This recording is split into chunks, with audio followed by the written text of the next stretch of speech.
ಎಲ್ಲ ಕಡೆಯೂ ಕೂಡ ಒಂದೇ ಚರ್ಚೆ ಆಗ್ತಾ ಇದ್ದಿದ್ದು ಏನು ಅಂತಂದ್ರೆ ಯಾಕೆ ಇತ್ತೀಚೆಗೆ ಹಾರ್ಟ್ ಅಟ್ಯಾಕ್ಗಳು ತುಂಬಾ ಜಾಸ್ತಿ ಆಗ್ತಾ ಇದೆ ಅಂತ ಹೇಳಿ. ಅದರಲ್ಲೂ ಸ್ಪೆಷಲಿ ಹಾಸನದ ಒಂದು ಪರ್ಟಿಕ್ಯುಲರ್ ಕೇಸ್ ನೋಡೋದಾದ್ರೆ ಒಂದು ತಿಂಗಳಲ್ಲಿ 13 ಯುವಕರು ಸಾವನ್ನಪ್ಪಿದ್ದಾರೆ ಹಾರ್ಟ್ ಅಟ್ಯಾಕ್ನಿಂದಾಗಿ.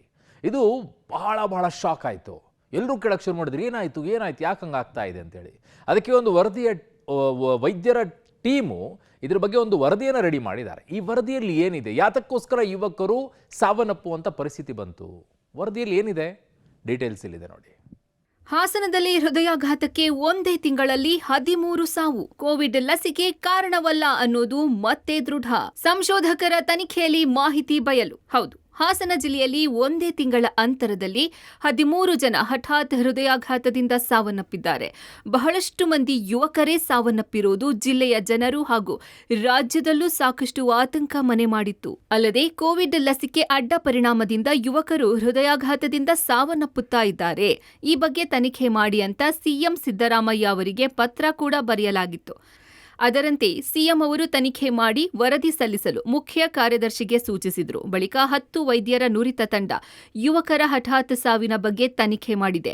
18ರಿಂದ 45 ವರ್ಷದ ಒಳಗಡೆ ಸಾವನ್ನಪ್ಪಿದ 250 ಮಂದಿಯನ್ನ ವೈದ್ಯರು ತನಿಖೆಗೆ ಒಳಪಡಿಸಿ 4 ತಿಂಗಳುಗಳ ಕಾಲ ಸಂಶೋಧನೆ ಮಾಡಿದ್ದಾರೆ.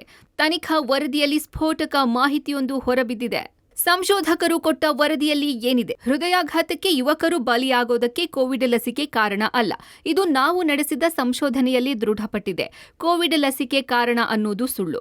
ಮೃತಪಟ್ಟ ಯುವಕರ ಪ್ರತಿಯೊಂದು ಮೆಡಿಕಲ್ ರಿಪೋರ್ಟ್ ಅನ್ನು ಸಂಗ್ರಹ ಮಾಡಿ ಕುಟುಂಬಸ್ಥರ ಹೇಳಿಕೆ ಸಂಗ್ರಹಿಸಿದಾಗ ವಂಶ ಪಾರಂಪರ್ಯ ಹಾಗೂ ಇನ್ನಿತರ ಕಾರಣಗಳು ಅನ್ನೋದು ಸಾಬೀತಾಗಿದೆ. ಹೀಗಂತ ಸಂಶೋಧಕರ ವರದಿಯಲ್ಲಿ ಉಲ್ಲೇಖಿಸಲಾಗಿದೆ. ಇನ್ನು ಯುವಕರ ಹಠಾತ್ ಹೃದಯಾಘಾತಕ್ಕೆ ಕಾರಣ ಏನು ಅನ್ನೋದನ್ನ ನೋಡೋದಾದ್ರೆ ವೈದ್ಯರ ವರದಿಯಲ್ಲಿ ಏನಿದೆ? ಧೂಮಪಾನ, ಮದ್ಯಪಾನ, ಕುಟುಂಬದ ವಂಶಾವಳಿ, ಬೇರೆ ಬೇರೆ ಕಾಯಿಲೆಗಳು, ವಿಮಲ್ ಗುಟ್ಕಾ ಸೇವನೆ ಕೂಡ ಹೃದಯಾಘಾತಕ್ಕೆ ಕಾರಣ ಎಂದು ತಜ್ಞರು ತಿಳಿಸಿದ್ದಾರೆ. ಯುವಕರು ಹೃದಯಾಘಾತದಿಂದ ಹಠಾತ್ ಸಾವಾಗ್ತಾ ಇದ್ರು. ಇದಾದ ಬಳಿಕ ಮುಖ್ಯಮಂತ್ರಿಗಳಿಗೆ ಒಂದು ಪತ್ರವನ್ನು ಬರೀತಾರೆ. ಲಸಿಕೆ ಅಡ್ಡ ಪರಿಣಾಮದಿಂದಾಗಿ ಈ ರೀತಿ ಆಗ್ತಾ ಇದೆಯಾ, ಚೆಕ್ ಮಾಡಿ ಅಂತೇಳಿ ಬರೆದಂಥ ಸಂದರ್ಭದಲ್ಲಿ ಸುಮಾರು 10 ನುರಿತ ವೈದ್ಯರ ತಂಡದಿಂದ ಈಗಾಗಲೇ ಮೃತಪಟ್ಟಂಥ 250 ಮಂದಿಯ ಮೇಲೆ ಅಧ್ಯಯನವನ್ನು ಮಾಡಿರುವಂಥದ್ದು. ಈ ಅಧ್ಯಯನದಲ್ಲಿ ಯಾರೂ ಕೂಡ ಕೋವಿಡ್ ಲಸಿಕೆ ತೆಗೆದುಕೊಂಡು ಸಾವನ್ನಪ್ಪಿಲ್ಲ ಎನ್ನುವಂಥ ವರದಿ ಈಗ ಬೆಳಕಿಗೆ ಬಂದಿರುವಂಥದ್ದು. ಎಲ್ಲರೂ ಕೂಡ ಬೇರೆ ಬೇರೆ ಕಾರಣಗಳಿಂದ ಅವರ ಒಂದು ಮದ್ಯಪಾನ ಜೊತೆಗೆ ಧೂಮಪಾನವನ್ನು ಸೇವನೆ ಮಾಡುವಂಥದ್ದು, ಇನ್ನಿತರ ಚಟುವಟಿಕೆಗಳಲ್ಲಿ ತೊಡಗಿ ಅನಾರೋಗ್ಯಕ್ಕೆ ಒಳಗಾಗಿ ಸಾವನ್ನಪ್ಪಿದ್ದಾರೆ ಎನ್ನುವಂಥದ್ದು ವರದಿಯಲ್ಲಿ ಉಲ್ಲೇಖ ಆಗಿದೆ. ಜೊತೆಗೆ ಅನುವಂಶೀಯವಾಗಿ ಬಂದಂಥ ಕಾಯಿಲೆಗಳಿಂದಾಗಿ ಅವರು ಹೃದಯಾಘಾತಕ್ಕೆ ಒಳಗಾಗಿದ್ದಾರೆ ಎನ್ನುವಂಥದ್ದು ವರದಿಯಲ್ಲಿ ಉಲ್ಲೇಖ ಆಗಿರುವಂಥದ್ದು. ಮತ್ತೊಂದು ಆತಂಕ ಮೂಡಿಸ್ತಾ ಇರುವಂಥದ್ದು, ಹಾಸನದಲ್ಲಿ ಒಂದೇ ತಿಂಗಳ ಅಂತರದಲ್ಲಿ 13 ಮಂದಿ ಯುವಕರು ಸಾವನ್ನಪ್ಪಿರುವಂಥದ್ದು. ಹೀಗಾಗಿ ಆರೋಗ್ಯ ಇಲಾಖೆ ಮತ್ತು ಸರ್ಕಾರ ಎಚ್ಚೆತ್ತುಕೊಳ್ಬೇಕಾಗುತ್ತೆ. ಈಗ 250 ಮಂದಿಯನ್ನು ಅಧ್ಯಯನಕ್ಕೆ ಒಳಪಡಿಸಿ ಕೋವಿಡ್ ಲಸಿಕೆ ಅಡ್ಡ ಪರಿಣಾಮ ಇಲ್ಲ ಅಂತೇಳಿ ವರದಿ ಬಂದಿದೆ. ಆದರೂ ಕೂಡ ಹೃದಯಾಘಾತಗಳು ಹೆಚ್ಚಾಗ್ತಾ ಇರೋದ್ರಲ್ಲಿ ನಿಯಂತ್ರಣ ಕ್ರಮಗಳನ್ನು ತೆಗೆದುಕೊಳ್ಬೇಕಾಗುತ್ತೆ. ಹಾಸನದಲ್ಲಿ ಹಾರ್ಟ್ ಅಟ್ಯಾಕ್ ತಂದ ಆತಂಕ, ಸಾಲು ಸಾಲು ಸಾವಿನಿಂದ ಟೆನ್ಷನ್. ಇನ್ನು ಹಾಸನ ಜಿಲ್ಲೆಯಲ್ಲಿ ಒಂದೇ ತಿಂಗಳಲ್ಲಿ 13 ಮಂದಿ ಹೃದಯಾಘಾತಕ್ಕೆ ಸಾವಾಗಿರೋದು ಆತಂಕ ಹೆಚ್ಚಿಸಿದೆ. 20 ವರ್ಷದ 4 ಯುವಕ ಯುವತಿಯರು ಹೃದಯಾಘಾತಕ್ಕೆ ಬಲಿಯಾಗಿರೋದು ಜಿಲ್ಲೆಯ ಜನರನ್ನ ಆತಂಕಕ್ಕೆ ದೂಡಿದೆ.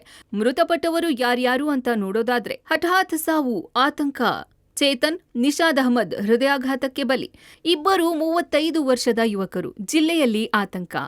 ಮೇ 28ರಂದು ಹೊಳೆನರಸೀಪುರ ಪಟ್ಟಣದ ಸಂಧ್ಯಾ, ಅರಕಲಗೂಡು ತಾಲೂಕಿನ 19 ವರ್ಷದ ಅಭಿಷೇಕ್, ಮೇ 28 ಕೆಲವತ್ತಿ ಗ್ರಾಮದ 20 ವರ್ಷದ ಕವನ, ಜೂನ್ 11 ಹೊಳೆನರಸೀಪುರ ಪಟ್ಟಣದ 20 ವರ್ಷದ ನಿಶಾಂತ್, ಜೂನ್ 12ರಂದು ಆಲೂರಿನ ಬಿಆರ್ ನಾಗಪ್ಪ ಸಾವು. ಬಸ್ನಲ್ಲಿ ಪ್ರಯಾಣಿಸುತ್ತಿದ್ದವ ಹಾರ್ಟ್ ಅಟ್ಯಾಕ್ನಿಂದ ಸಾವು. ಹಾಸನ ನಗರಸಭೆ ಮಾಜಿ ಸದಸ್ಯ ನೀಲಕಂಠಪ್ಪ, ಜೂನ್ 13ರಂದು ಕಾರಿನಲ್ಲೇ ದೇವರಾಜ್ಗೆ ಹೃದಯಾಘಾತ.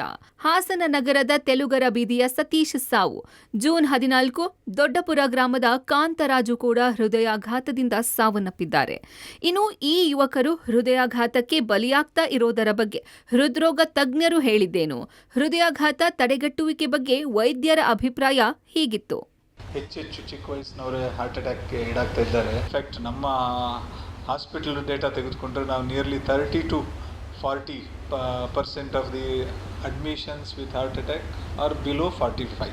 ಒಂದು ಆಧುನಿಕ ಜೀವನ ಶೈಲಿ ಅಭ್ಯಾಸಗಳು, ಡಯಟ್ರಿ ಹ್ಯಾಬಿಟ್ಸ್, ಜಂಕ್ ಫುಡ್ಸ್, ನಮ್ಮ ಮಕ್ಕಳುಗಳಲ್ಲೇ ಈಗ ಜಂಕ್ ಫುಡ್ ಕನ್ಸಂಪ್ಷನ್ ಹೆಚ್ಚಿದೆ. ಸ್ಮೋಕಿಂಗ್, ಧೂಮಪಾನ ಇರ್ಬೋದು, ಡ್ರಿಂಕಿಂಗ್ ಹ್ಯಾಬಿಟ್ಸ್, ಪ್ಲಸ್ ನಮ್ಮ ಪಲ್ಯೂಷನ್, ಅರ್ಬನೈಸೇಷನ್ ಜೊತೆಗೆ ಪಲ್ಯೂಷನ್ ಜೊತೆಗೆ ಬರುತ್ತೆ. ದಿ ಸ್ಟ್ರೆಸ್ ಆಫ್ ಲೈಫ್, ಯಂಗ್ಸ್ಟರ್ಸ್ಗೆ there is a lot of competition, ಇವೆಲ್ಲ ಸ್ಟ್ರೆಸ್ಗಳು ಸಹ ಸೇರಿಕೊಡುತ್ತೆ. ಇದ್ರ ಜೊತೆಗೆ ಮನೇಲೇನಾದರೂ ಹಿರಿಯರಲ್ಲಿ ಆನುವಂಶಿಕವಾಗಿ ಕೆಲವು ಸಲ ಜಾಸ್ತಿ ಹೆಚ್ಚಿನ ಕೊಲೆಸ್ಟ್ರಾಲ್ನ ಅಂಶ ಇರ್ಬೋದು, ಕೊಬ್ಬಿನಾಂಶ ಅಂತ ಹೇಳ್ತೀವಲ್ಲ ಅದು. ಸೊ ಇದೆಲ್ಲ ಕಾರಣಗಳಿಂದ ಚಿಕ್ಕ ವಯಸ್ಸಿನಲ್ಲಿ ಹಾರ್ಟ್ ಅಟ್ಯಾಕ್ ಆಗ್ಬೋದು. ಜೊತೆಗೆ ಈಗೆಲ್ಲ ಮಾದಕ ದ್ರವ್ಯಗಳ ಸೇವನೆಯೂ ಸಹ ಹೆಚ್ಚಾಗ್ತಾ ಇದೆ. ಸೊ ಕೊಕೇನ್ ಅಬ್ಯೂಸ್ ಅಂತ ಹೇಳ್ತೇವೆ, ಕೆಲವು ಸಲ ಕಾರಣ ಇರುತ್ತೆ. ಸಮ್ಟೈಮ್ಸ್ ಓವರ್ ಎಕ್ಸರ್ಷನ್, ಚಿಕ್ಕ ವಯಸ್ಸಿನ ಮಕ್ಕಳುಗಳು 18-20 ವರ್ಷದವರು ಜಿಮ್ಗೆ ಹೋಗ್ತಾರೆ, without proper training suddenly over exert ಮಾಡ್ಕೊಳ್ತಾರೆ. ಇವ್ರುಗಳು ಸಹ ಸಡನ್ನಾಗಿ ಹಾರ್ಟ್ ಅಟ್ಯಾಕ್ ಅನ್ನಲ್ಲ, ಎಷ್ಟೋ ಸಲ ಇದು ಹಾರ್ಟ್ ಅರೆಸ್ಟ್, ಕಾರ್ಡಿಯಾಕ್ ಅರೆಸ್ಟ್ ಅಂತ ಹೇಳ್ತೀವಿ. ಸಮ್ ಆಫ್ ದೆಮ್ ಕೆಲವು ಹಾರ್ಟ್ ಅಟ್ಯಾಕಿಂದನೂ ಆಗಿರ್ಬೋದು. ಹಾಸನ ಜಿಲ್ಲೆಯಲ್ಲಿ ಕಳೆದ 1 ತಿಂಗಳಲ್ಲಿ 13 ಮಂದಿ ಹೃದಯಾಘಾತದಿಂದ ಸಾವನ್ನಪ್ಪಿದ್ದಾರೆ. ಇವರಲ್ಲಿ 19 ವರ್ಷದಿಂದ 69 ವರ್ಷದ ವಯೋಮಾನದವರು ಸಾವನ್ನಪ್ಪಿದ್ದು ಜಿಲ್ಲೆಯ ಜನರಲ್ಲಿ ಆತಂಕ ತರಿಸಿದೆ. ಇದಕ್ಕೆ ಪ್ರಮುಖವಾಗಿ ಏನು ಕಾರಣ ಎಂಬುದು ಯಾರಿಗೂ ಸಹ ತಿಳಿಯದಂತಾಗಿದ್ದು, ಸರ್ಕಾರ ಹಾಗೂ ಆರೋಗ್ಯ ಇಲಾಖೆ ಇದರ ಬಗ್ಗೆ ಸಂಶೋಧನೆಯನ್ನು ನಡೆಸಿ ಹೃದಯಾಘಾತಕ್ಕೆ ಕಾರಣಗಳೇನು, ತೆಗೆದುಕೊಳ್ಳಬೇಕಾದಂತಹ ಎಚ್ಚರಿಕೆ ಕ್ರಮಗಳ ಬಗ್ಗೆ ಸಾರ್ವಜನಿಕರಿಗೆ ಅರಿವು ಮೂಡಿಸಬೇಕು ಅಂತ ಹೇಳಿ ಎಲ್ಲರೂ ಒತ್ತಾಯವನ್ನು ಮಾಡ್ತಾ ಇರ್ತಕ್ಕಂಥ. ಒಂದು ಕಡೆ ವೈದ್ಯರ ತಂಡ ಯುವಕರ ಹಠಾತ್ ಹೃದಯಾಘಾತಕ್ಕೆ ಲಸಿಕೆ ಕಾರಣ ಅಲ್ಲ ಅಂತ ಹೇಳಿದ್ರೆ, ಮತ್ತೊಂದೆಡೆ ಹಾಸನದಲ್ಲಿ ಹೃದಯಾಘಾತಕ್ಕೆ ಸರಣಿ ಸಾವಾಗಿರೋದು ಆತಂಕ ಹೆಚ್ಚಿಸಿದ್ದು. ಏನು ಕ್ರಮ ವಹಿಸಲಿದ್ದಾರೆ ಕಾದು ನೋಡಬೇಕಿದೆ. Bureau report, public TV.